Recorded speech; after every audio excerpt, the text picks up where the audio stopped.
Welcome to The Lost Continent by Edgar Rice Burroughs. In Chapter 1, Lieutenant Jefferson Turck finds himself navigating the forbidden waters of the Atlantic, beyond the limits imposed by the Pan-American government. What begins as a routine patrol turns into an unexpected journey into the uncharted and forgotten lands of Europe. Forced off course by a storm, Lieutenant Turck and his crew inadvertently cross the forbidden boundary and enter the mysterious old world. As they approach the decaying shores of England, they begin to realize that the old world may hold more dangers than they ever imagined. The Lost Continent is a thrilling post-apocalyptic adventure by Edgar Rice Burroughs, showcasing a world where civilizations have collapsed and survival is uncertain. Now sit back, relax, and enjoy the story. Chapter 1. Since earliest childhood, I have been strangely fascinated by the mystery surrounding the history of the last days of 20th century Europe. My interest is keenest, perhaps not so much in relation to known facts, as to speculation upon the unknowable of the 2 centuries that have rolled by, since human intercourse between the Western and Eastern hemispheres ceased. The mystery of Europe's state, following the termination of the Great War, provided, of course, that the war had been terminated. From out of the meagerness of our censored histories, we learned that, for 15 years after the cessation of diplomatic relations between the United States of North America and the belligerent nations of the Old World, news of more or less doubtful authenticity filtered, from time to time, into the Western Hemisphere from the Eastern. Then came the fruition of that historic propaganda, which is best described by its own slogan, "The East for the East, the West for the West," and all further intercourse was stopped by statute. Even prior to this, transoceanic commerce had practically ceased, owing to the perils and hazards of the mine-strewn waters of both the Atlantic and Pacific Oceans. Just when submarine activities ended, we do not know, but the last vessel of this type, sighted by a Pan-American merchantman, was the huge Q-138, which discharged 29 torpedoes at a Brazilian tank steamer off the Bermudas in the fall of 1972. A heavy sea, and the excellent seamanship of the master of the Brazilian, permitted the Pan American to escape and report this last of a long series of outrages upon our commerce. God alone knows how many hundreds of our ancient ships fell prey to the roving steel sharks of blood-frenzied Europe. Countless were the vessels and men that passed over our eastern and western horizons never to return, but whether they met their fates before the belching tubes of submarines, or among the aimlessly drifting minefields, no man lived to tell. And then came the great Pan-American Federation, which linked the Western Hemisphere from pole to pole under a single flag, which joined the navies of the New World into the mightiest fighting force that ever sailed the 7 seas, the greatest argument for peace the world had ever known. Since that day, peace had reigned from the western shores of the Azores to the western shores of the Hawaiian Islands, nor has any man of either hemisphere dared cross 30° west longitude, or 175° west longitude. From 30° to 175° is ours. From 30° to 175° is peace, prosperity, and happiness. Beyond was the great unknown. Even the geographies of my boyhood showed nothing beyond. We were taught of nothing beyond. Speculation was discouraged. For 200 years, the Eastern Hemisphere had been wiped from the maps and histories of Pan America. Its mention in fiction, even, was forbidden. Our ships of peace patrol 30 and 175. What ships from beyond they have warned only the secret archives of government show. But, a naval officer myself, I have gathered from the traditions of the service that it has been fully 200 years since smoke or sail has been sighted east of 30° or west of 175°. The fate of the relinquished provinces, which lay beyond the deadlines we could only speculate upon, that they were taken by the military power which rose so suddenly in China after the fall of the Republic, and which wrested Manchuria and Korea from Russia and Japan, and also absorbed the Philippines, is quite within the range of possibility. It was the commander of a Chinese man of war who received a copy of the Edict of 1972 from the hand of my illustrious ancestor, Admiral Turck, on 175, 206 years ago. And from the yellowed pages of the Admiral's diary, I learned that the fate of the Philippines was even then presaged by these Chinese naval officers. Yes, For over 200 years, no man crossed 30 degree to 175 degree and lived to tell his story, not until chance drew me across and back again, and public opinion, revolting at last against the drastic regulations of our long-dead forebears, demanded that my story be given to the world, and that the narrow interdict which commanded peace, prosperity, and happiness to halt at 30 degree and 175 degree be removed forever. I am glad that it was given to me to be an instrument in the hands of Providence for the uplifting of benighted Europe, in the amelioration of the suffering, degradation, and abysmal ignorance in which I found her. I shall not live to see the complete regeneration of the savage hordes of the Eastern Hemisphere. That is a work which will require many generations, perhaps ages, so complete has been their reversion to savagery. But I know that the work has been started, and I am proud of the share in it which my generous countrymen have placed in my hands. The government already possesses a complete official report of my adventures beyond 30. In the narrative, I purpose telling my story in a less formal, and I hope, a more entertaining style. Though being only a naval officer, and without claim to the slightest literary ability, I shall most certainly fall far short of the possibilities which are inherent in my subject. That I have passed through the most wondrous adventures that have befallen a civilized man during the past 2 centuries encourages me in the belief that, however ill the telling, the facts themselves will command your interest to the final page. Beyond 30, romance, adventure, strange peoples, fearsome beasts, all the excitement and scurry of the lives of the 20th century ancients that have been denied us in these dull days of peace and prosaic prosperity. All lay beyond 30, the invisible barrier between the stupid, commercial present and the carefree, barbarous past. What boy has not sighed for the good old days of wars, revolutions, and riots? How I used to pore over the chronicles of those old days, those dear old days, when workmen went armed to their labors, when they fell upon one another with gun and bomb and dagger, and the streets ran red with blood. Ah, but those were the times when life was worth the living, when a man who went out by night knew not at which dark corner a footpad might leap upon and slay him, when wild beasts roamed the forest and the jungles, and there were savage men in countries yet unexplored. Now, in all the Western Hemisphere, dwells no man who may not find a schoolhouse within walking distance of his home, or at least within flying distance.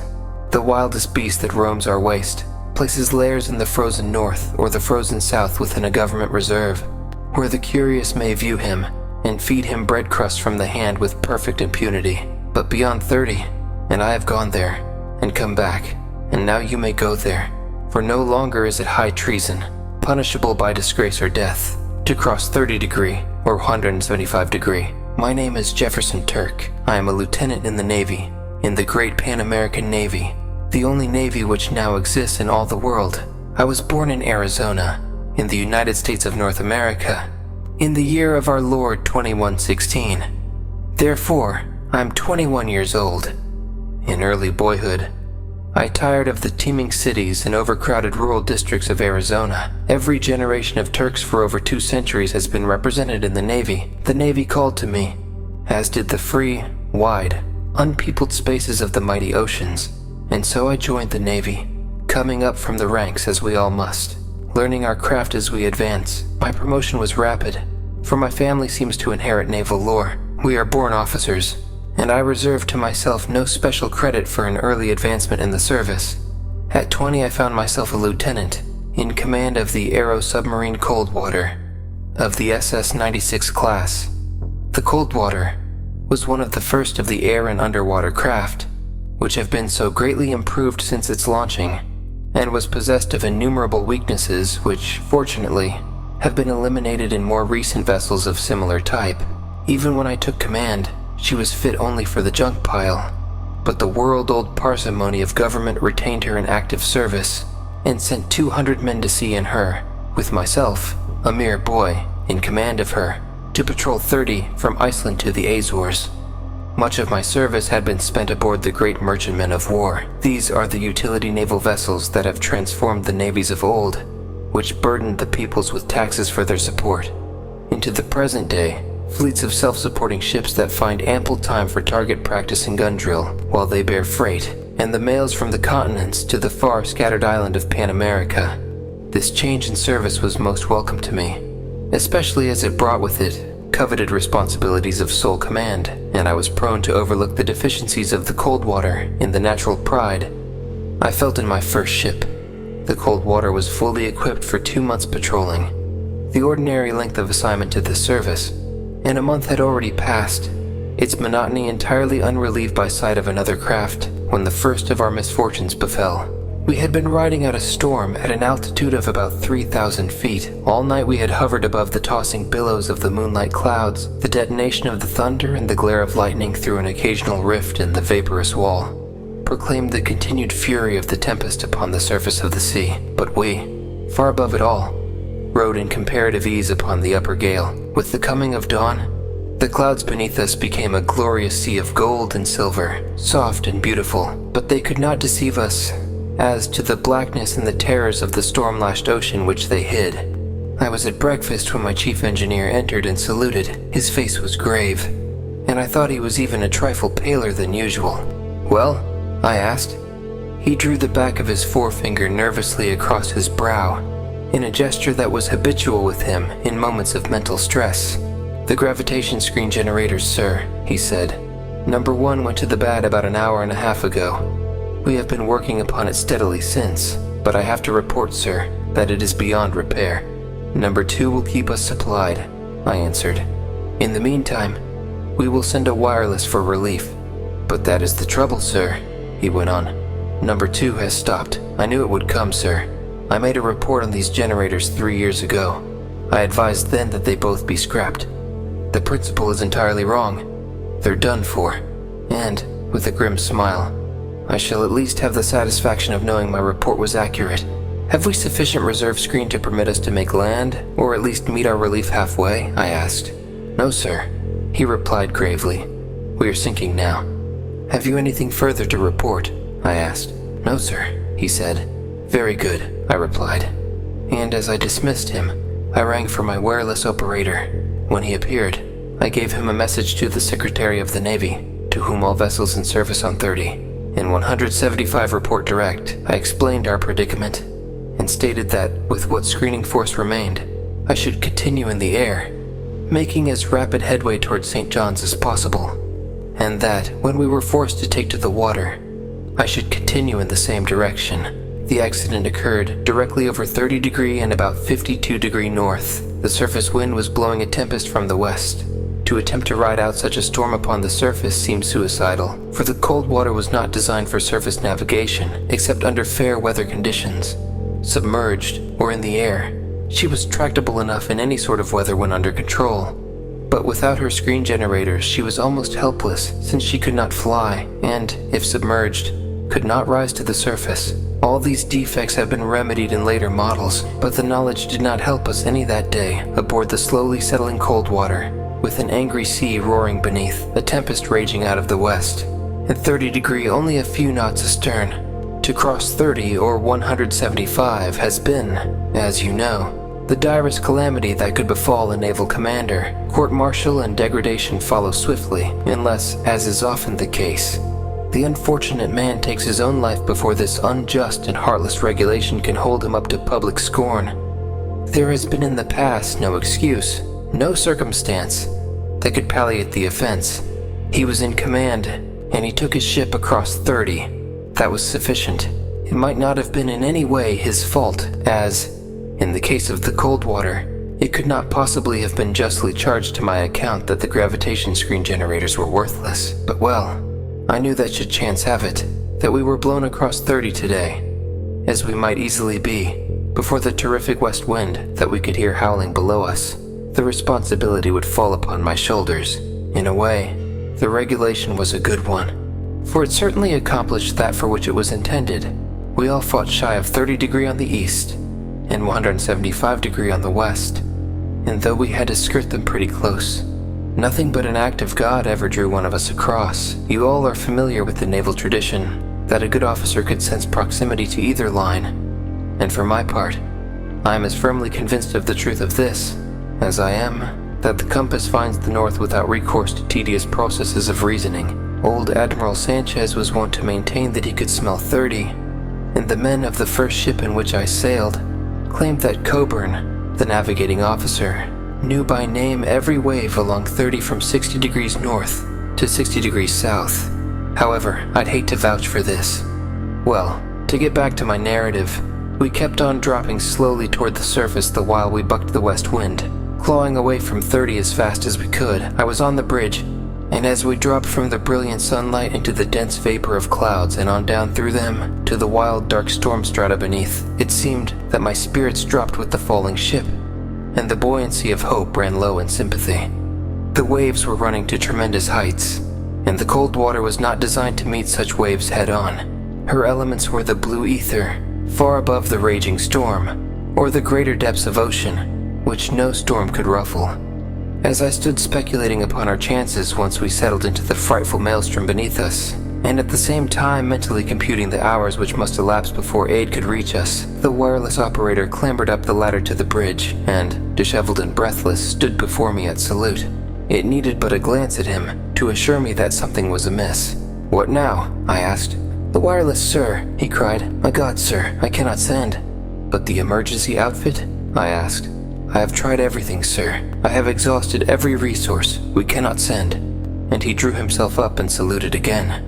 I dismissed him with a few kind words, for I knew that it was through no fault of his that the mechanism was antiquated and worthless. In common with the balance of the Cold Water's equipment, there was no finer operator in Pan America than he.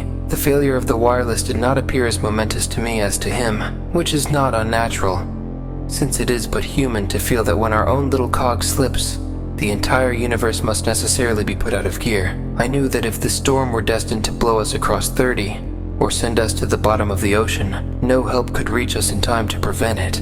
I had ordered the message sent, solely because regulations required it, and not with any particular hope that we could benefit by it in our present extremity.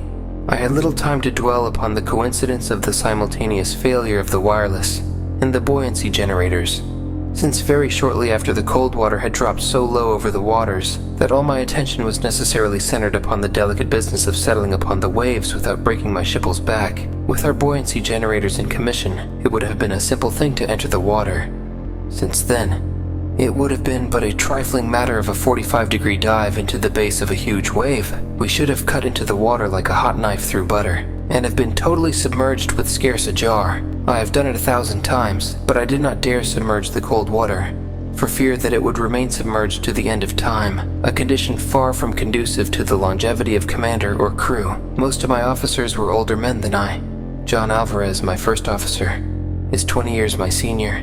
He stood at my side on the bridge as the ship glided closer and closer to those stupendous waves. He watched my every move, but he was by far too fine an officer and gentleman to embarrass me by either comment or suggestion. When I saw that we soon would touch, I ordered the ship brought around broadside to the wind, and there we hovered a moment until a huge wave reached up and seized us upon its crest, and then I gave the order that suddenly reversed the screening force and led us into the ocean. Down into the trough we went, wallowing like the carcass of a dead whale, and then began the fight, with rudder and propellers, to force the cold water back into the teeth of the gale and drive her on and on, farther and farther from relentless 30. I think that we should have succeeded, even though the ship was racked from stem to stern by the terrific buffetings she received, and though she were half submerged the greater part of the time. Had no further accident befallen us, we were making headway, though slowly, and it began to look as though we were going to pull through.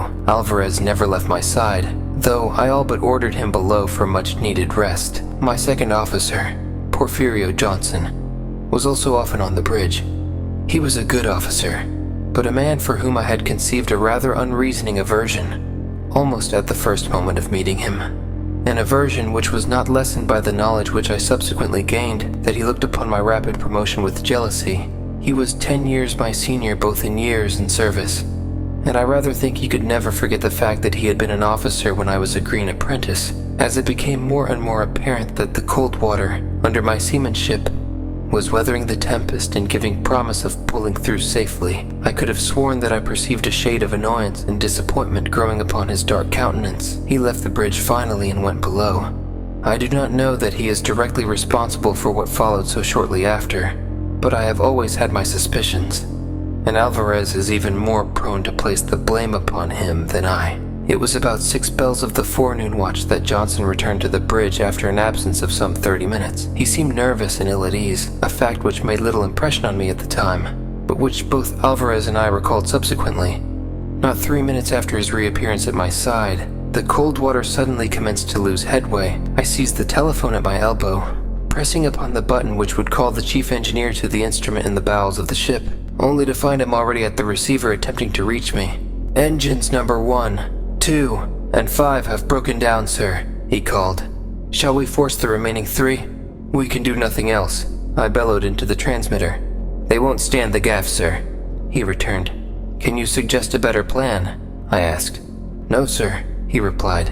"Then give them the gaff, Lieutenant," I shouted back and hung up the receiver. For 20 minutes, the cold water bucked the great seas with her 3 engines. I doubt if she advanced a foot, but it was enough to keep her nose in the wind, and at least we were not drifting toward 30. Johnson and Alvarez were at my side when, without warning, the bow swung swiftly around, and the ship fell into the trough of the sea. "The other 3 have gone," I said, and I happened to be looking at Johnson as I spoke. Was it the shadow of a satisfied smile that crossed his thin lips? I do not know, but at least he did not weep. "You always have been curious, sir, about the great unknown beyond 30, he said. "You are in a good way to have your curiosity satisfied." And then, I could not mistake the slight sneer that curved his upper lip. There must have been a trace of disrespect in his tone or manner which escaped me, for Alvarez turned upon him like a flash. "When Lieutenant Turck crosses 30, he said, "we shall all cross with him, and God help the officer or the man who reproaches him." "I shall not be a party to high treason," snapped Johnson. "The regulations are explicit, and if the cold water crosses 30, it devolves upon you to place Lieutenant Turck under arrest and immediately exert every endeavor to bring the ship back into Pan-American waters." "I shall not know," replied Alvarez, "that the cold water passes 30, nor shall any other man aboard know it," and, with his words, he drew a revolver from his pocket, and before either I or Johnson could prevent it, had put a bullet into every instrument upon the bridge, ruining them beyond repair. And then, he saluted me, and strode from the bridge, a martyr to loyalty and friendship. For, though no man might know that Lieutenant Jefferson Turck had taken his ship across 30, every man aboard would know that the first officer had committed a crime that was punishable by both degradation and death. Johnson turned and eyed me narrowly. "Shall I place him under arrest?" he asked. "You shall not," I replied, "nor shall anyone else." "You become a party to his crime," he cried angrily. "You may go below, Mr. Johnson," I said, "and attend to the work of unpacking the extra instruments and having them properly set upon the bridge." He saluted and left me, and for some time I stood, gazing out upon the angry waters, my mind filled with unhappy reflections upon the unjust fate that had overtaken me, and the sorrow and disgrace that I had unwittingly brought down upon my house.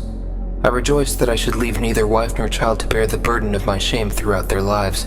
As I thought upon my misfortune, I considered more clearly than ever before the unrighteousness of the regulation which was to prove my doom, and in the natural revolt against its injustice my anger rose.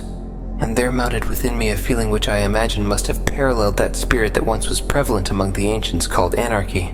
For the first time in my life, I found my sentiments arraying themselves against custom, tradition, and even government. The wave of rebellion swept over me in an instant, beginning with an heretical doubt as to the sanctity of the established order of things, that fetish which has ruled Pan-Americans for 2 centuries, and which is based upon a blind faith in the infallibility of the prescience of the long-dead framers of the Articles of Pan-American Federation, and ending in an adamantine determination to defend my honor and my life to the last ditch against the blind and senseless regulation which assumed the synonymity of misfortune and treason. I would replace the destroyed instruments upon the bridge. Every officer and man should know when we crossed 30. But then, I should assert the spirit which dominated me. I should resist arrest, and insist upon bringing my ship back across the deadline, remaining at my post until we had reached New York. Then, I should make a full report, and with it, a demand upon public opinion that the deadlines be wiped forever from the seas. I knew that I was right. I knew that no more loyal officer wore the uniform of the Navy. I knew that I was a good officer and sailor, and I didn't propose submitting to degradation and discharge because a lot of old, pre-glacial fossils had declared over 200 years before that no man should cross 30. Even while these thoughts were passing through my mind, I was busy with the details of my duties. I had seen to it that a sea anchor was rigged, and even now the men had completed their task, and the cold water was swinging around rapidly, her nose pointing once more into the wind, and the frightful rolling consequent upon her wallowing in the trough was happily diminishing. It was then that Johnson came hurrying to the bridge. One of his eyes was swollen and already darkening, and his lip was cut and bleeding. Without even the formality of a salute, he burst upon me, white with fury. "Lieutenant Alvarez attacked me," he cried. "I demand that he be placed under arrest. I found him in the act of destroying the reserve instruments, and when I would have interfered to protect them, he fell upon me and beat me. I demand that you arrest him." "You forget yourself, Mr. Johnson," I said. "You are not in command of the ship. I deplore the action of Lieutenant Alvarez, but I cannot expunge from my mind the loyalty and self-sacrificing friendship which has prompted him to his acts. Were I you, sir, I should profit by the example he has set. Further, Mr. Johnson, I intend retaining command of the ship, even though she crosses 30, and I shall demand implicit obedience from every officer and man aboard until I am properly relieved from duty by a superior officer in the port of New York." "You mean to say that you will cross 30 without submitting to arrest?" he almost shouted. "I do, sir," I replied. "And now you may go below, and when again you find it necessary to address me, you will please be so good as to bear in mind the fact that I am your commanding officer, and as such entitled to a salute." He flushed, hesitated a moment, and then, saluting, turned upon his heel and left the bridge. Shortly after, Alvarez appeared. He was pale, and seemed to have aged 10 years in the few brief minutes since I last had seen him. Saluting, he told me very simply what he had done, and asked that I place him under arrest. I put my hand on his shoulder, and I guessed that my voice trembled a trifle, as, while reproving him for his act, I made it plain to him that my gratitude was no less potent a force than his loyalty to me. Then it was that I outlined to him my purpose, to defy the regulation that had raised the dead lines, and to take my ship back to New York myself. I did not ask him to share the responsibility with me. I merely stated that I should refuse to submit to arrest, and that I should demand of him and every other officer and man implicit obedience to my every command until we docked at home. His face brightened at my words, and he assured me that I would find him as ready to acknowledge my command upon the wrong side of 30 as upon the right, an assurance which I hastened to tell him I did not need. The storm continued to rage for 3 days, and as far as the wind scarce varied a point during all that time, I knew that we must be far beyond 30, drifting rapidly east by south. All this time, it had been impossible to work upon the damaged engines or the gravity screen generators, but we had a full set of instruments upon the bridge, for Alvarez, after discovering my intentions, had fetched the reserve instruments from his own cabin, where he had hidden them. Those which Johnson had seen him destroy had been a third set which only Alvarez had known was aboard the Coldwater. We waited impatiently for the sun, that we might determine our exact location, and upon the 4th day, our vigil was rewarded a few minutes before noon. Every officer and man aboard was tense with nervous excitement as we awaited the result of the reading. The crew had known almost as soon as I that we were doomed to cross 30, and I am inclined to believe that every man jack of them was tickled to death. For the spirits of adventure and romance still live in the hearts of men of the 22nd century, even though there be little for them to feed upon between 30 and 175. The men carried none of the burdens of responsibility. They might cross 30 with impunity, and doubtless they would return to be heroes at home. But how different the homecoming of their commanding officer. The wind had dropped to a steady blow, still from west by north, and the sea had gone down correspondingly. The crew, with the exception of those whose duties kept them below, were ranged on deck below the bridge. When our position was definitely fixed, I personally announced it to the eager waiting men. "Men," I said, stepping forward to the handrail and looking down into their upturned bronzed faces. "You are anxiously awaiting information as to the ship's position. It has been determined at latitude 50 degrees 7 minutes north, longitude 20 degrees 16 minutes west." I paused, and a buzz of animated comment ran through the masked men beneath me. "Beyond 30, but there will be no change in commanding officers, in routine or in discipline, until after we have docked again in New York."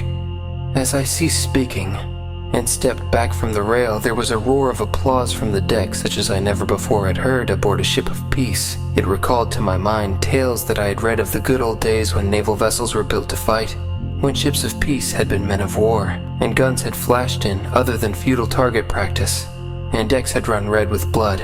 With the subsidence of the sea, we were able to go to work upon the damaged engines to some effect, and I also set men to examining the gravitation screen generators with a view to putting them in working order should it prove not beyond our resources.